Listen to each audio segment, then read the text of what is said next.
Alright guys, welcome back to the channel. Thanks so much for joining me today for another video. So we are currently, Mumbi and I are in Chattanooga. You guys have seen him on the channel before. We had a fantastic interview, probably what, a year ago now? Something like that. Yeah, a year ago now. It is 11 o'clock in the morning, which means we have less than 2 hours before our showcase match. So we are in day 2 of the games. Fantastic performances yesterday, and then we'll move into more of the showcase game, which is kind of the best players from the first day move into the showcase game for the second day. And so we're just going to talk a little bit about just kind of like open conversation style about like what kind of nerves go into it, how we kind of see that as excitement as opposed to anxiety, and I don't know, maybe talk about some leadership stuff. But I just wanted to give you guys an update. How do you think you played yesterday? I have really high standards, so I honestly, there's always that 2 or 3 passes I'm like, I should have completed that. There's always that moment where I'm like, defensively I could have done something better. Yeah. So I think I played well yesterday. I really do. But then I'm replaying the moments where I think, I should have been better. And there's 4 or 5 of those moments. So for me, I don't so much focus on, I think I completed most of my passes, or sure, I was successful in dribbling or whatever. Like, those things are good, but those are things that I know, okay, well, I need to do those things, of course. I'm more so focused on the things that I need to improve, and more so focused on the things that maybe I didn't do so well, because that's what, if I can improve those things, that's what's gonna, I think, make my game a little bit better. So. Yeah, and to be fair, like, you also played center back, and you're kind of a 6 by nature too. So that's that changes things. So I got a little spell at center back, which is fun. Yeah. But how about you? How do you think you did? Yeah, I thought I played well. I mean, so I started at left back and then played like 70 minutes there, and then went to center back for the last 20. And like, I don't know, I always feel comfortable at left back. Like, left back's my position. Yeah. So overlapped a bunch, did some really good 1-2s, and like combinations up the field. I would say probably half of them ended up going sideways because I'd play a ball to a player who wasn't able to play that quick one back to me. There are a couple moments where it worked really well, but then a couple moments where it's just like, well, the personnel on the other team or on my team like couldn't keep that momentum going, and that's fine. Like, that's, I mean, pro scouts see that stuff, so I'm not really worried. Like, they understand that, like, okay, you can do those. Today I'm trying to get more crosses in. Okay. Yeah, we're actually playing on separate teams, so we're playing against each other today, which will be good. Maybe we'll get a clip of, after this, maybe we'll sit down after the game and do like a post-match see how it goes. Conversation. Whose team won, and who think they played better. I know. But yeah, no, I thought I played really well. Like, I just am here to show what I can do, and defense, again, like, most importantly, my defensive stuff was rock solid. So that's that's what matters. Like, and we had talked about that too. I think both our teams had shutouts yesterday, and we talked about, when you're playing in the back line in an event like this, right, in a combine, it's really important that if you're playing in that back line, that you guys are solid. Right. Because what you don't want is, again, even though you as an individual may perform well, if the group you're with doesn't perform well, it doesn't always reflect well on you as a player. And so one of the things that I noticed you did really well, that I think I did as well in my match, was communicating. Yeah. Lots of communication, lots of organization with everyone in the back line. Yeah. Making sure that we're stepping at the right time, making sure we're dropping at the right time, making sure we shift at the right time. Yeah. It's so important. And then trying to organize the guys in front of us. So I'm talking to outside backs, hey, talk to your winger. Right. Make sure he comes down to help defensively. Talking to the midfielders, make sure the midfield triangle's tight. Those kinds of conversations, it's so important, because then you see the gap in the levels, right? Because I think, my team, for example, and your team as well, did have, I think, more talented players than the teams we played against. Sure. But that doesn't always mean a lot in the showcase, because you could have guys running all over the place. But as soon as you say to guys, hey, this is the structure, this is what we want to do, I think it shows, again, I think leadership, it shows taking that initiative.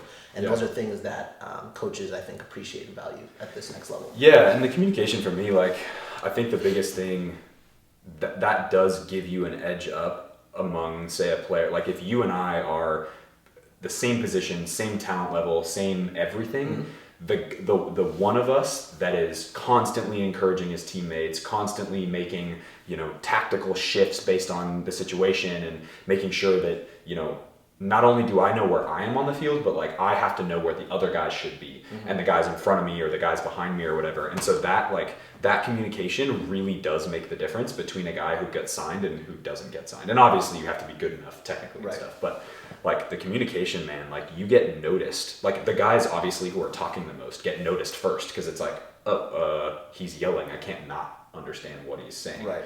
So that's, and you have to give like good instruction. Oh, absolutely. Yeah. I was going to talk about that. Right. Like, good instruction. There's a difference between, guiding, helping your teammates out, or being a coach on the field in that sense. Right.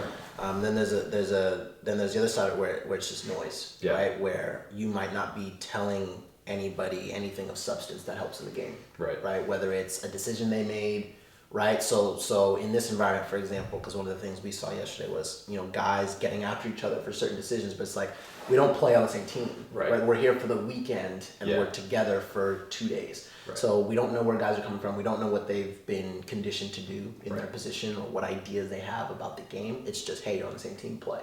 Totally. So if I'm going after a guy for a decision that he made over and over and over again, you see guys bickering and fighting, going back and forth, you're like, that's a waste of energy. For sure. Right. And it's really, really negative. Then it takes you out of your game and what you need to do. And again, you just have to have that awareness that, hey, this is not an environment I'm in all the time. It will pass. If someone makes a bad decision, the best thing you can do in this environment is say, hey, it's all good. I got you. Next one. Yeah, that's 100%. It. That's it. 100%. Yeah. I guess for context, so we were at the OPSM Chattanooga Combine, if that wasn't obvious.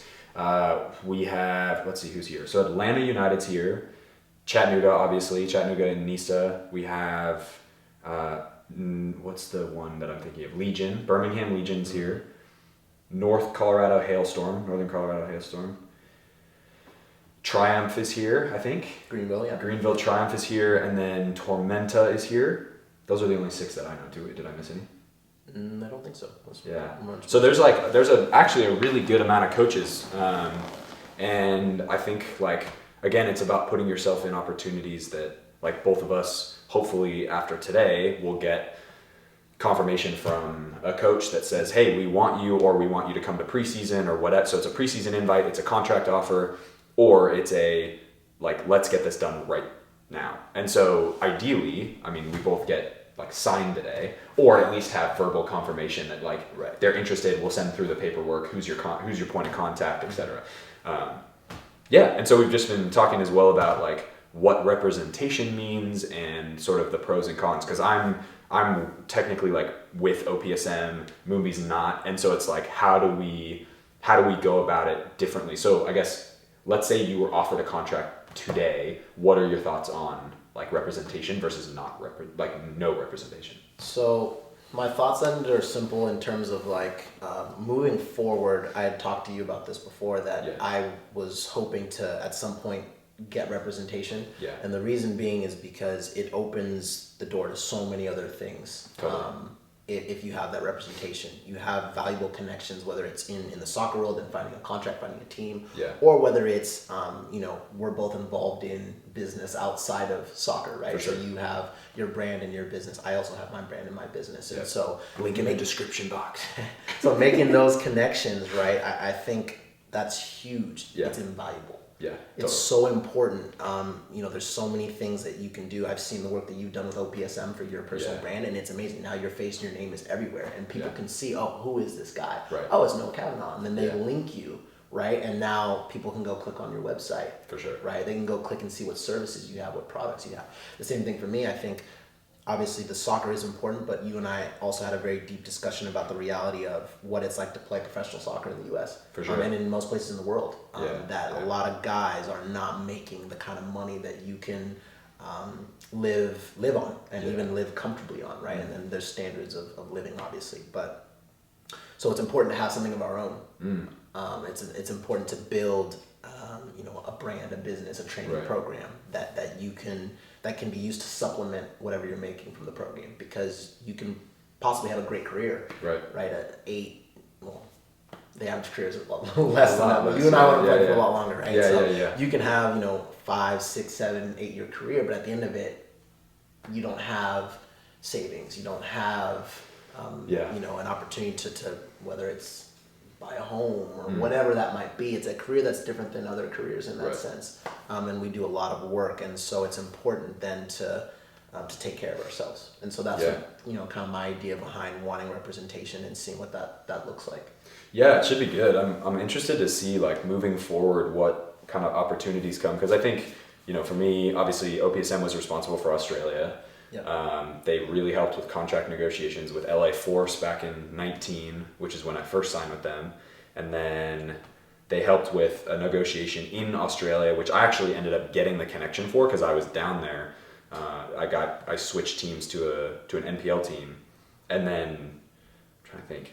Yeah, I guess, and then I got injured. So, but then they've been having me at combines, and they've been allowing me to jump into these opportunities that are really great. And like I have the ability to show out today and kill it. So I think I always tell people who watch, like, you're paying for connections essentially. Like you're paying for a network basically. Right. And you could build that organically, so to speak, but it would take years. And that's why agents exist, is because they've spent those years networking with people. And it's like, whether you choose to go with them or not is your own call, but it's like, that's what they're there for. And they've built those connections, and they can get you into environments that you would never have the access to. So it's a good one. I don't know. Like I'm getting those like butterfly, like pre-game, like excited butterflies. It'll be a good, and it's gorgeous outside.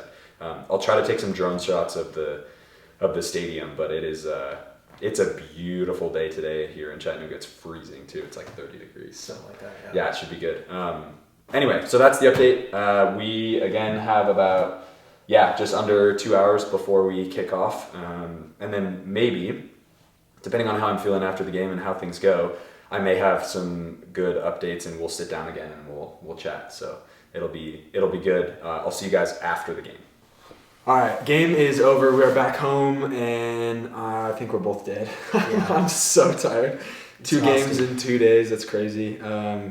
Game went good for our team, not so good for your team. Score doesn't really matter, but yeah, he played well. I played well. We're just, and then we wait to hear back in probably this week, actually, probably from at least the coaches, if not the scouts as well. So, anything to say about the performances?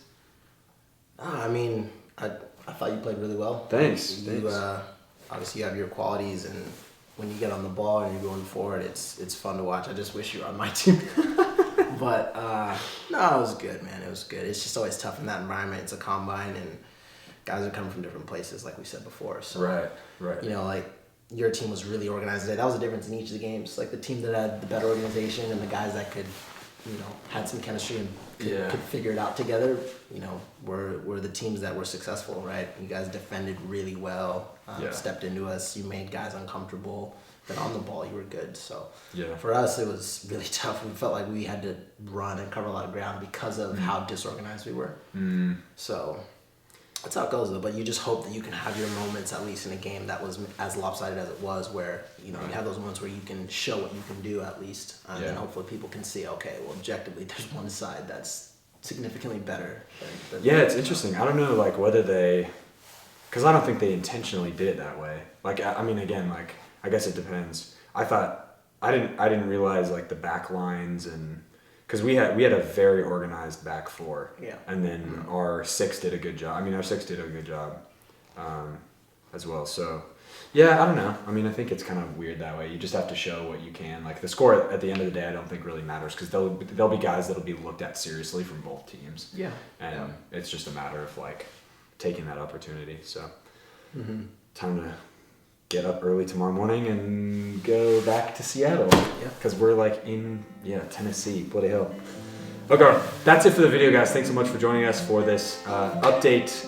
And as always, be awesome. Take care. I'll see you guys in the next video.